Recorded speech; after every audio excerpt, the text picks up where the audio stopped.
It's the worst disease you've never heard of. Epidermolysis Bullosa.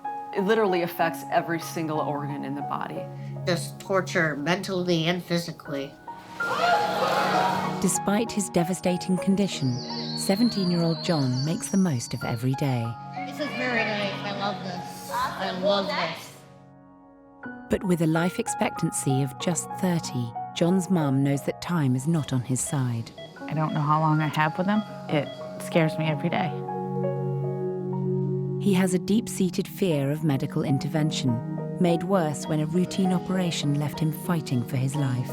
I almost died. Pretty much was the fact. I almost died. I had near-death experience.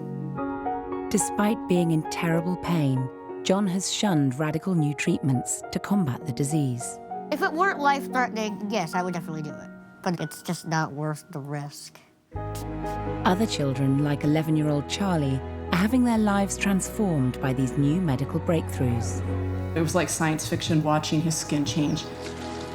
His life has drastically improved. It helped my skin a lot. Can Charlie's experience convince John to go under the knife and live potentially a longer and happier life? Your skin gets Better, it gets stronger. See down here on your leg, it looks pretty strong there. Would you recommend it? Hi, Jonathan. You know, he's gonna do very poorly if we don't do something quick. The biggest thing you get out of this is you may live longer than me. On a journey of a lifetime, will John follow Charlie's lead and take back control of his future? And for both boys, is there a final cure on the horizon? All we need is the money is to make it happen. And, if we had the money, we could start tomorrow.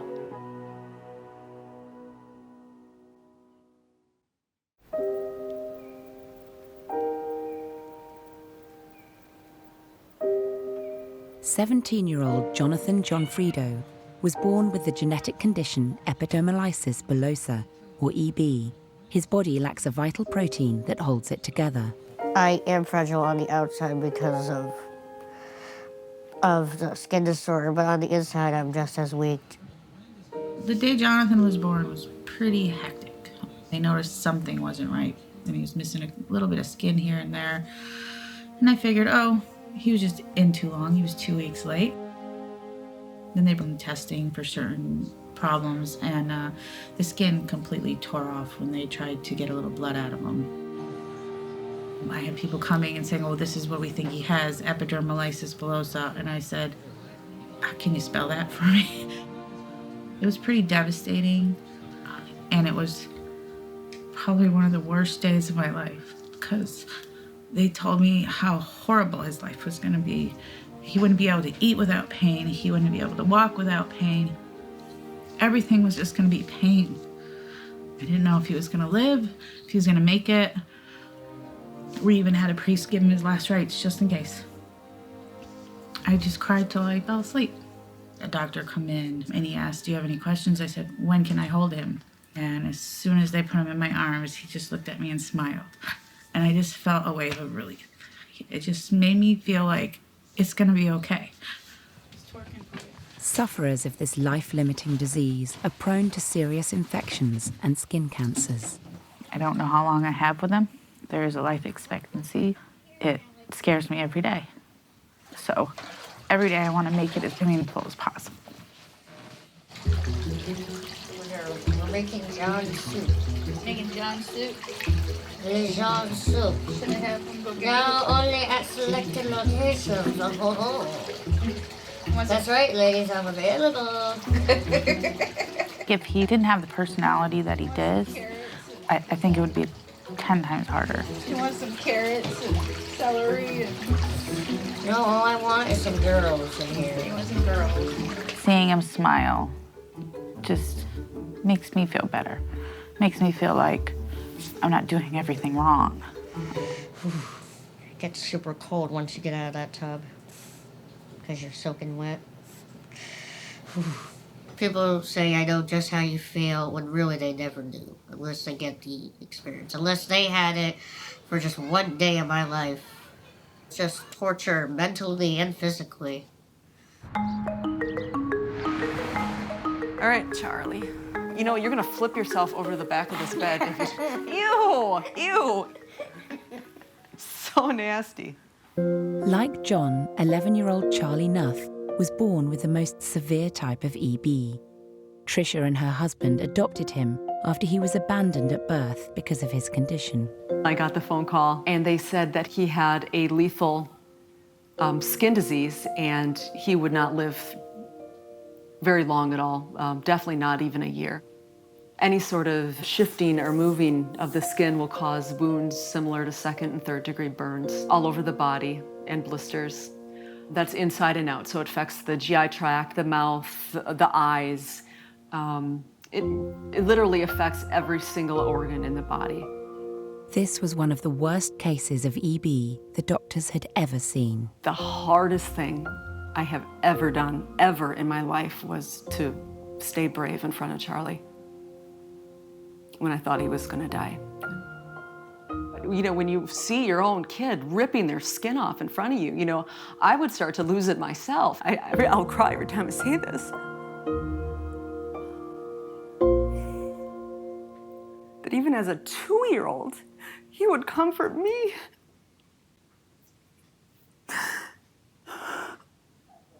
Hi, you fucking fish. Say hello, people. Hello, big butterfly. Constantly on death's door, Charlie was thrown a lifeline. Mum Tricia pushed for him to be one of the first patients for a radical new surgery. A donor's bone marrow was implanted into Charlie and released stem cells that healed the body from within. I mean, within weeks, you could literally watch his skin healing. It started in his head, and you could see it traveling down his body. And overnight, I witnessed his skin go from tissue paper, translucent in appearance, to like normal little boy skin. I've never ever seen any sort of research or clinical trial ever show those dramatic results. He was incredible. He probably had the best 1.5 years of his life after that transplant. He didn't have to be covered in dressings, went swimming. Jump!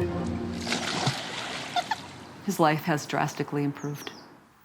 It helped my skin a lot. All right, how's that? Good? Good. It's good. Usually my skin would just come, you know, right off. But now I can rub it freely and it won't hurt me. See? And no. That's amazing, isn't it? Feels nice, actually. Whilst Charlie is reaping the benefits of his bone marrow transplant, John has never considered this therapy. It was 10 years ago when Brenda first heard about it being trialled. I went online, investigated as much as I could. It was new, there wasn't a lot out there. We mentioned it to John. We told him, well, it's a bone marrow transplant. He's like, well, what could happen to me? He said, there has been some that haven't made it. He's like, well, then I'm not doing it. If you're not giving me 100% guarantee, forget it. I just know from what I've heard from other parents, I guess one kid ended up dying from it. A couple kids maybe. Just too much of a risk, and I don't want to take that. Without treatment, most people who have John's type of EB will die by the time they reach 30. Will he ever overcome his fears and consider following in Charlie's footsteps by having a potentially life-enhancing procedure? 17-year-old John was born with the life-threatening disease EB, which affects the whole body, inside and out. I can't do things normal kids usually can do. I can't walk, really, so... And since my skin's so fragile, I can't play any sport. There's just too many things that I can't do that I wish I could do. Probably bothers me more than him when I see his classmates going to prom and having their girlfriends and doing all that, and he just isn't able to do that. The condition impacts every aspect of his daily life. Goes right into his gastronomy tube, it clicks in, and then you're able to give food, water, medications, whatever is needed.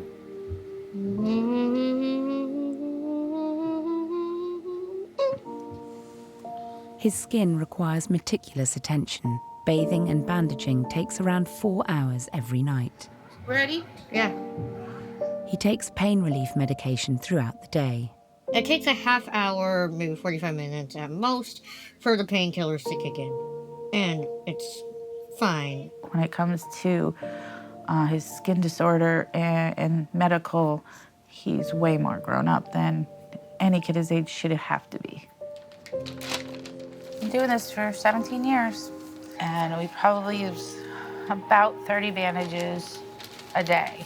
These are a box of 5, and they're probably $150 to $200 for one box. I would guess $3,000 to $5,000 a month in just dressings. It's quite a bit of money. I don't know what I would do if I didn't have insurance coverage. It would be very difficult. Just a progressive disorder. It just seems like the older it gets, the worse it gets. Every now and again, he'll say some difficult things like, why does it have to be me? But he wants to get out. He doesn't want to just sit in his room all day and do nothing for the rest of his life. So he wants to, and we'll find a way to make it happen.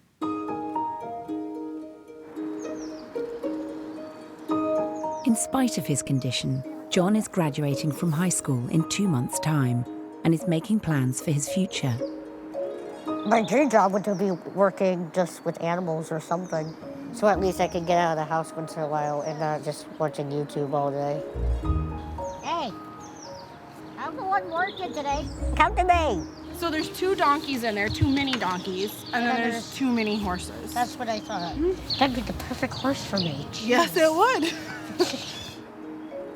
I love working with all the animals. I could even help with education.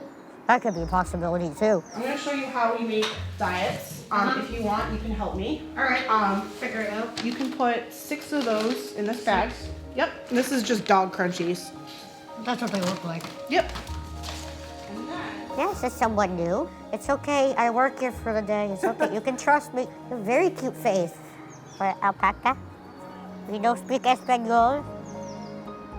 It's so beautiful to look at. Just seeing how they play and stuff. They're remarkable animals. You want to hang out right there? Yep. I think he's having trouble. There we go. Why is his water dirty? Yep, he usually goes to the bathroom in it. Should we refill it for him? Oh! I really wish I wasn't that close. Ugh. We're coming to give you food. How do you turn it on? You just lift this. Oh, of course. You want to help? I got it. Hey. You are. It's been a very exciting day feeding all the animals, just taking a look at how the job is done. I would like this job. It did make a little bit of a difference just knowing I could do something. So knowing I'm one step to getting a job, so that's pretty exciting.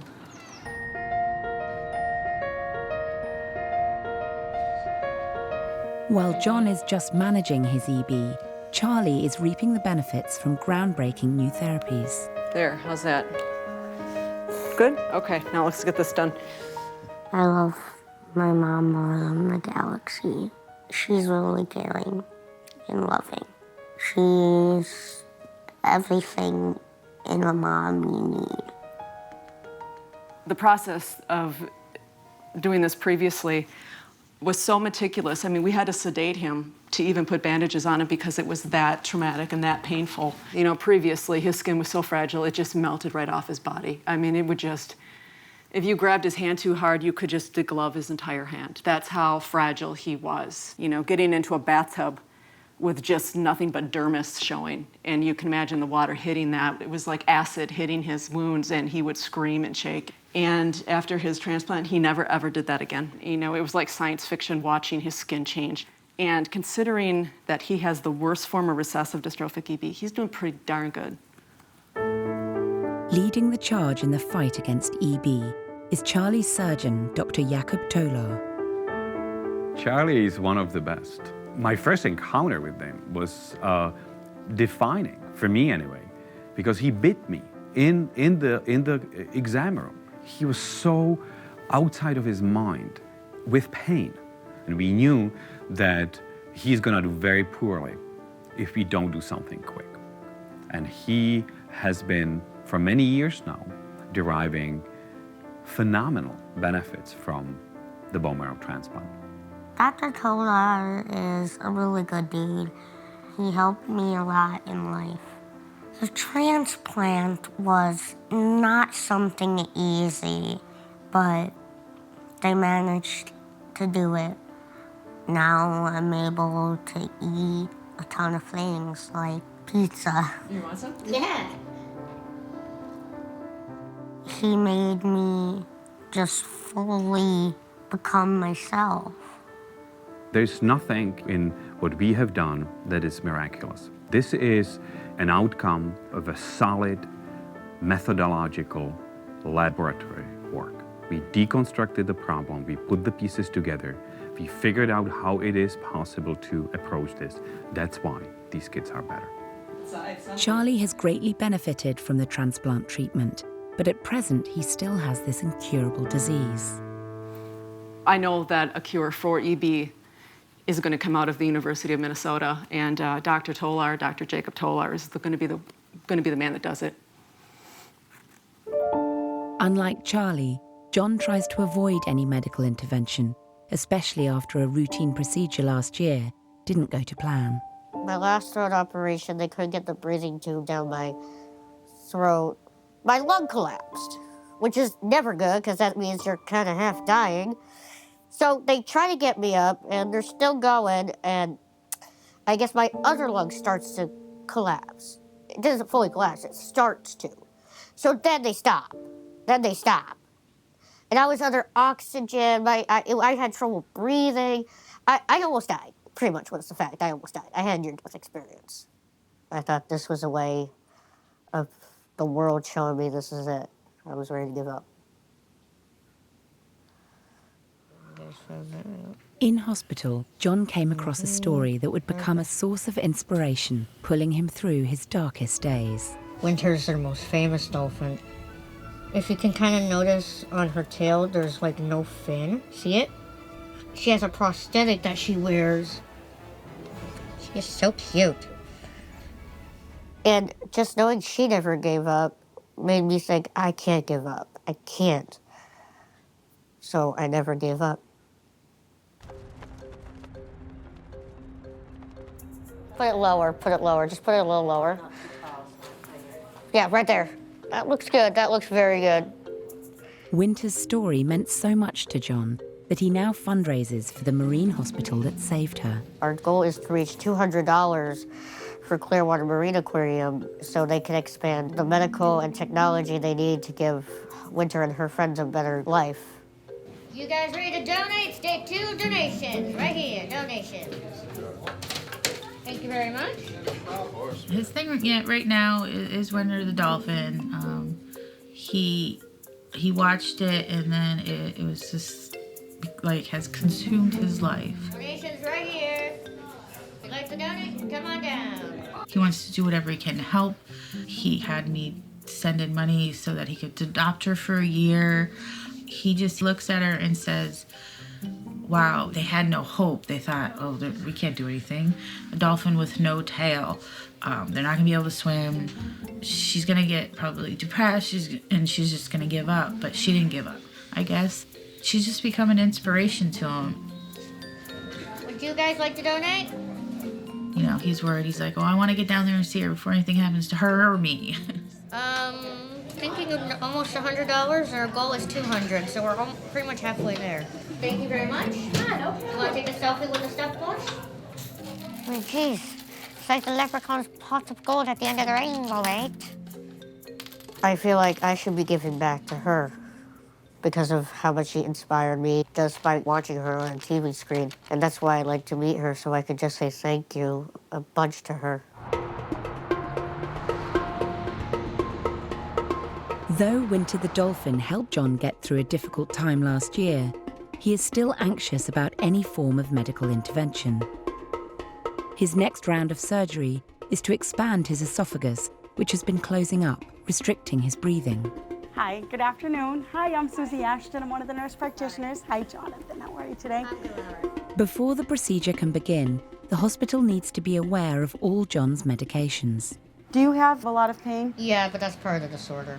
Yeah. I have quite a list of medications here. Most of the medication he's on is for pain.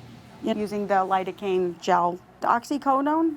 So he takes that before dressing. It's a long list. I'm always nervous when he goes to surgery, especially this past summer when the doctor came out and said, oh, well, his lung collapsed. We had to stop the surgery. I think he just hasn't been really talking about it because if he doesn't talk about it, maybe it's not going to happen.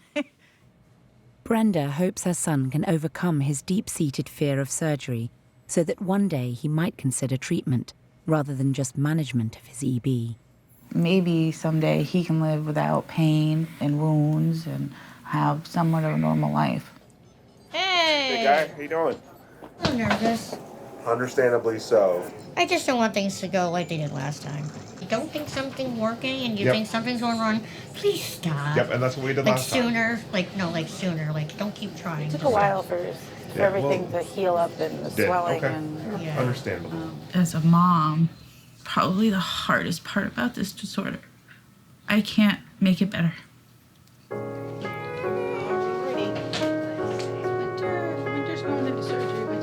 If John can get his confidence back and would consider undergoing the bone marrow transplant, the results could be life-changing. We need one to go right and perfect, and then he'll have a little more confidence in the doctors and that he can still have these things done with not a ton of trauma. Love you. We'll take good care of him.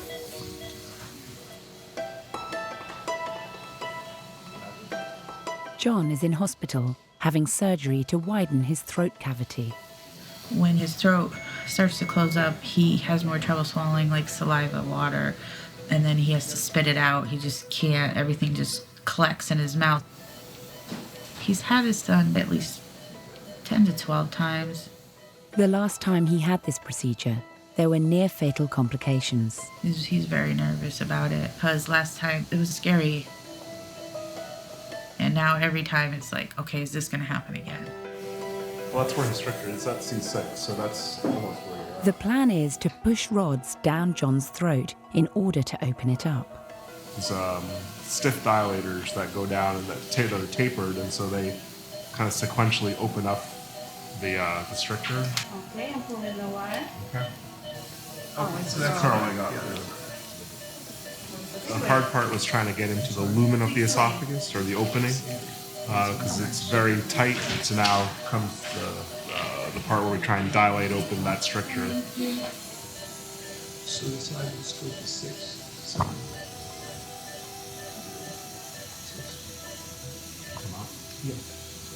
This was about as smooth as we could have expected. It's okay, honey. Yeah, coming out. Yep, okay. It's okay. It's okay. Let's make sure we have the dolphin. There will be hell to pay if we don't have the dolphin. The procedure has been a success. It's an enormous relief for John and his mum Brenda, who hopes that his anxiety around future surgery might be lessened. Hi. Hey, John. Go home, get some rest. Right?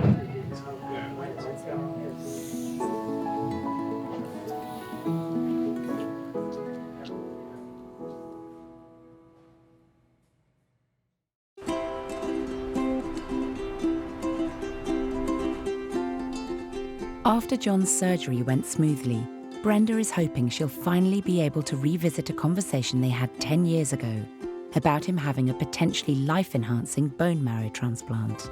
So when we first talked about the thing Dr. Toller is doing in Minnesota was many, many years ago. You remember that? Yes, that was where you said it was like a 50-50 chance. And That's when we were just learning about it. We didn't know too much about it. The way medicine is, it always has advances. So, 10 years later, I think he's tweaked things here and there to know, okay, what works better, what doesn't. I'd hate for you to decide something that could make a big impact. Just because you don't know what it is. Right. So you need to know what it is first. Yes. So how do you feel about going and seeing Dr. Toller? I'm all right with seeing him. I'm not okay with scheduling a surgery for him. Do you have any specific questions you want to ask him? Not off the top of my head, because I really haven't thought about it. So you can ask him what the risks are, and I think it's a good time to meet him because I think you're taking more charge of your disorder a little bit more. I think now that you're older and wanting to make the decisions and I just want to try to help you get the information so you make not maybe the right decision, but... No, but at least a decision, I think is what you're trying to say.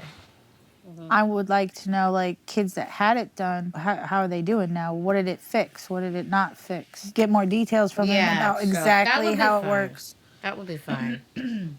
Like I said, I'll agree to meeting him and asking him questions about it and, like, seeing how, or hearing how it's done. I don't agree to do it. That's one thing. Right. It's better to have all the information before you make a decision. Well, I'm never going to do this because of whatever. I'd like to guide you in the right ways, if I can.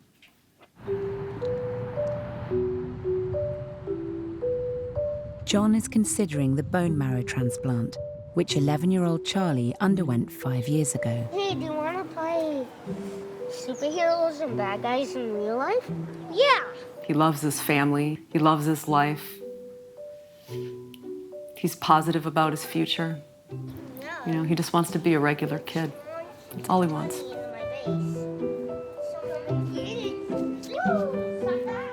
He could definitely wallow in his suffering, and he doesn't. He does not do that. He wants to play, and when he plays, he forgets about pain.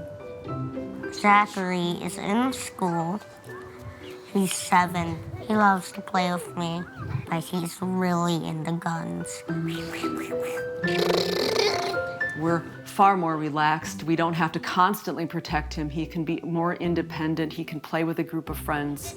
We're not going to worry about some child, you know, stepping on his foot and tearing all the skin off his foot.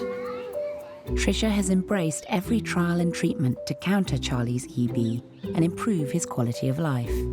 I want people to understand that this is not a disease of the skin. It affects inside out, and I believe that treating this disorder systematically will cure EB.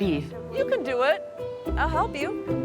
Charlie has recently undergone hand reconstruction surgery as scar tissue had fused his fingers together. My hands were curled up. I have titanium rods in my fingers right now to keep them straight.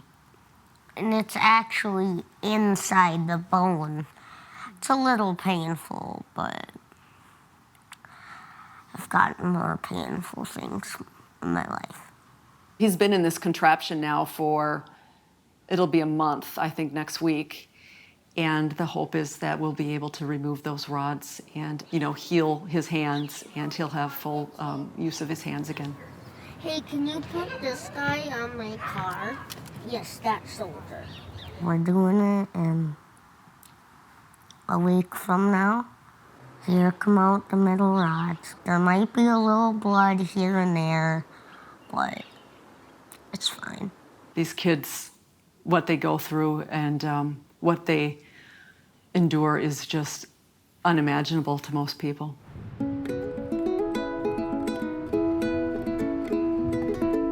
When he was close to death last year, John was inspired by the survival story of a young dolphin that was critically injured after becoming trapped in fishing lines. Since then, he has been fundraising for the marine hospital that looks after her. Can you hear me? I sure can. Who is this? This is Brenda. Hi, Brenda. How are you doing? Good. How are you? I'm doing great. Nice to talk to you guys. And Jonathan's here too. This is David James. Is this John? Why does your name sound familiar? Well, I am the director at Clearwater Marine Aquarium. Have you heard of Clearwater Marine Aquarium before? I have your Facebook and everything. I've been doing a fundraiser at school. How did you get her number?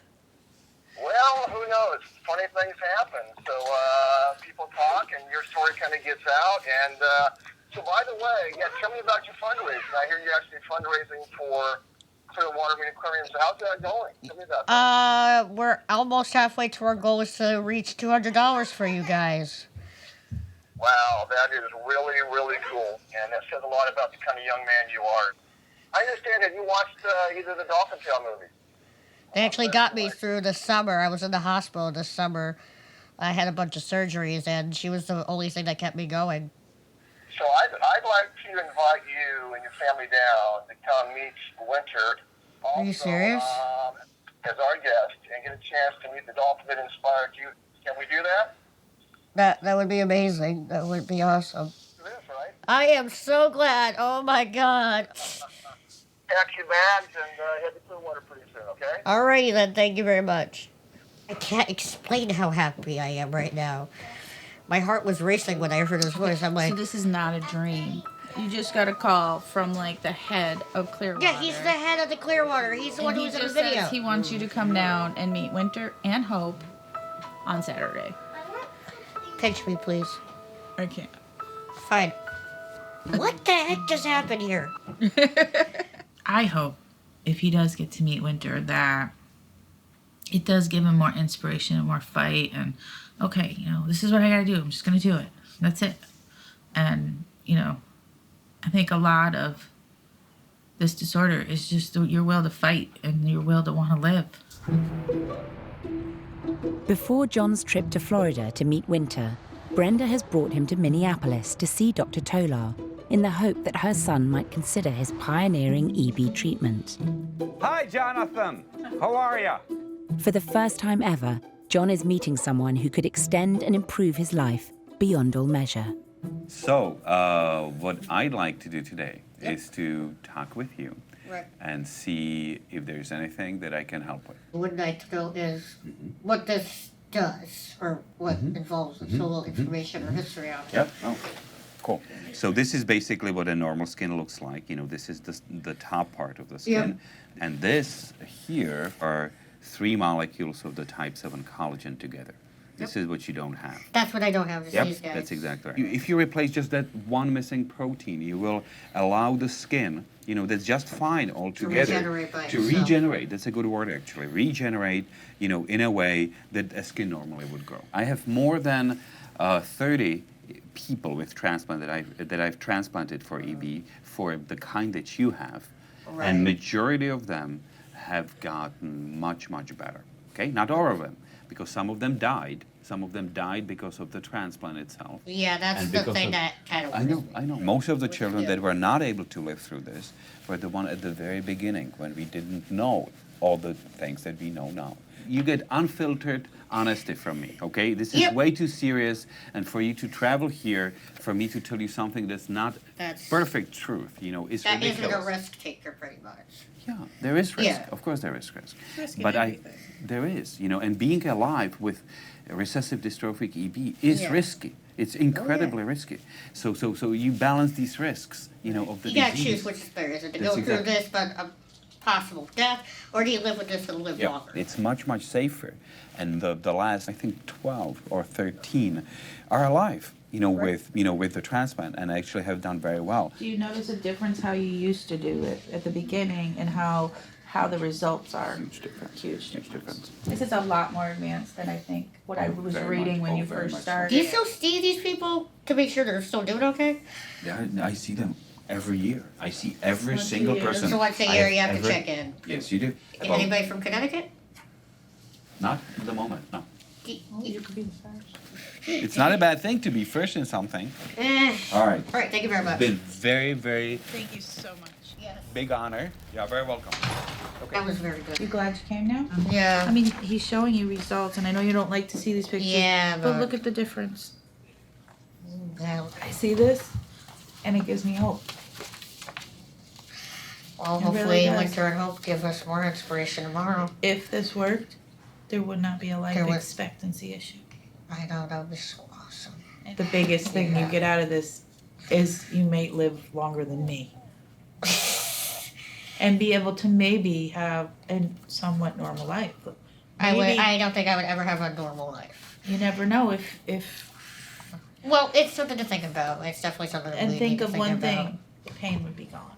Not fully gone, it would still be there. You 'cause- might have some aches and pains, but you wouldn't have the pain you have now. No, I wouldn't. That'd be You something wouldn't have the awesome to pain, feel.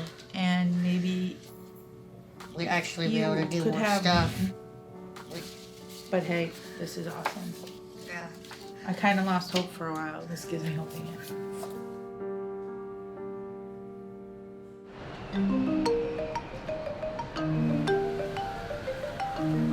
Before traveling to Florida, John has come to meet Charlie to see firsthand what Dr. Tolar's groundbreaking treatment could do for him. No, it's gonna be awesome. Here, he's a cool kid. Can't wait to do cool stuff with him. Hi. Careful, people. Hi, my name is John. Nice to meet you, Charlie. How you doing? Have you ever been here? Yeah, like 1,000 times. This is my first time here. I walk in, I see a roller coaster in the background. I was like, why would you build this? Bone marrow transplant? How's your skin from it? Look at this. Is it okay? Look at that. Oh, that's pretty good. It's very strong. See down here on your leg, it looks pretty strong there. Yeah. Where my legs down there are a mess. Your skin gets Better, it gets stronger. tough. Would you recommend it? I don't know that I'm going to recommend it to people. I can tell you our experience. If we had to do it all over again for Charlie, we would do it again. It's changed his life. It's been worth it. It had some pictures how his skin looked. It looked amazing. Yeah. So it's definitely something I might consider. So very informative. I got a lot to think about over the next couple months to year to come. It feels like the rainforest in here. Overwhelming. Jonathan and him were really good together. John was like his big brother. And ices. I don't know if you like ices. Can we try one of those, please? That'd be awesome. Yeah. You want that instead of the... No, for him, I meant. I realize he's sassy and stuff, just like me. Keep it going, Charlie. Cha-cha! Hey, my man! Hey, my man! Bone marrow transplant, but it's risky, and I just don't want anything to go wrong. I have been looking for him everywhere I go and everywhere. And it's something I need to think about, so we'll figure that out when the time comes. Perfect. Thank you very much, Cha-cha. Good job. It's the next day, and Charlie and his parents are meeting Dr. Tolar to discuss the progress of his hand reconstruction surgery. How are you going to test them? You're gonna get 10 new nerve guns, so... Oh, 10 nerve guns? Yeah, so I think my hands will be pretty busy. Mum Tricia is delighted with the progress Charlie has made, but she lives in hope that one day her son might be rid of the disease entirely. Of course, I'm going to ask, I know this year there are going to be some clinical trials in the U.S. Using gene editing. Yep. And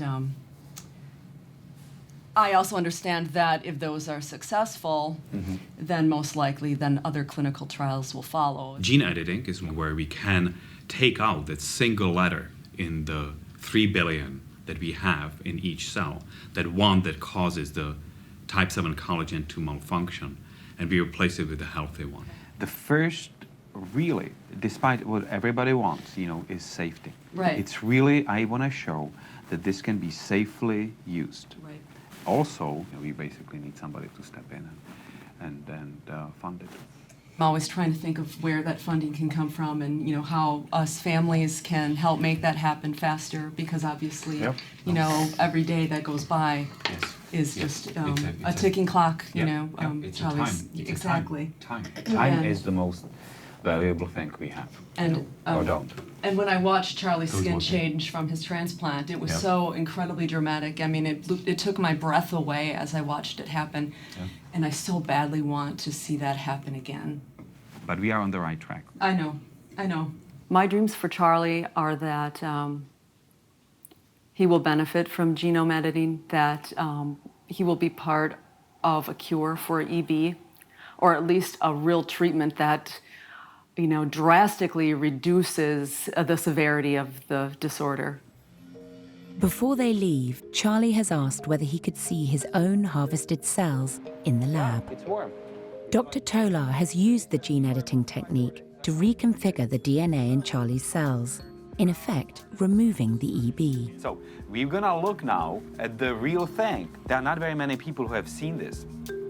If funded, a clinical trial would see these cells being put back into Charlie's body. Our aim is to take that corrected cell, amplify it through a stem cell stage, and then design a life supply of cells for that person that she or he can use for the rest of their lives. I want him to have a full life and be able to, go to school and have a future after school, go on to college. I want him to be independent. Tackling genome editing to actually cure the disease from the inside out. It's changed our lives because we believe that there's hope now. The cells are awesome. Because you are awesome. Every bit of you is awesome. What did we have to believe before that? That some cream is maybe going to stop Charlie from itching? I don't care about that. That's not going to give us hope. John has made the journey to Florida, to the Clearwater Marine Hospital, home of Winter the tailless dolphin. Some photos in front of the green screen before you get started. 1, 2, 3. So we're going to do some fun ones now. It's a dream come true for John, meeting the dolphin that helped him through the most difficult period of his life. Seeing John actually speechless for once was amazing. He's never speechless. Ooh! Did you hear? Are you excited? Yep. All right. It's going to be awesome. Want to come and you sit down right here on the towel? You can do that. Or if it's more comfortable, you can sit on that ledge. Whatever's comfortable for you. Wave to her. Oh, you are so cute. You're so adorable. Yeah, you did it. Good job. Okay, what we're going to have you do is Winter's going to sit right up in front of you, and you're going to be your trainer, okay? So what I want you to do is put your hands up like this, up in the air, and you're going to sway back and forth from side to side. And she's going to follow you.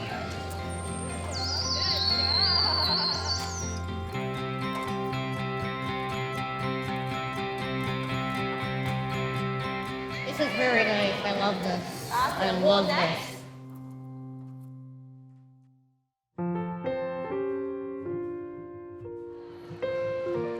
It's hard to see kids go through what they go through and still be so happy in life. The happiness is, I guess, the only silver lining around the whole thing. I keep everything in life from falling apart and going downhill with happy thoughts.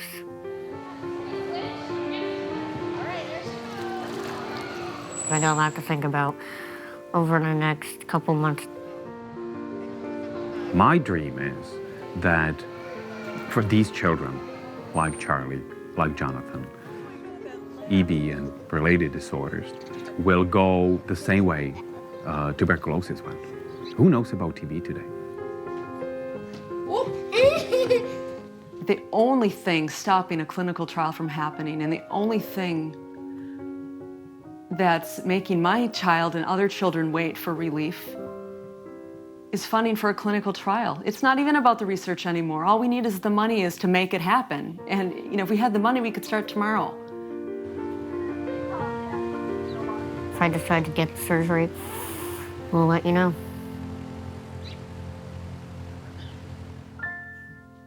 And now let's end this documentary, right?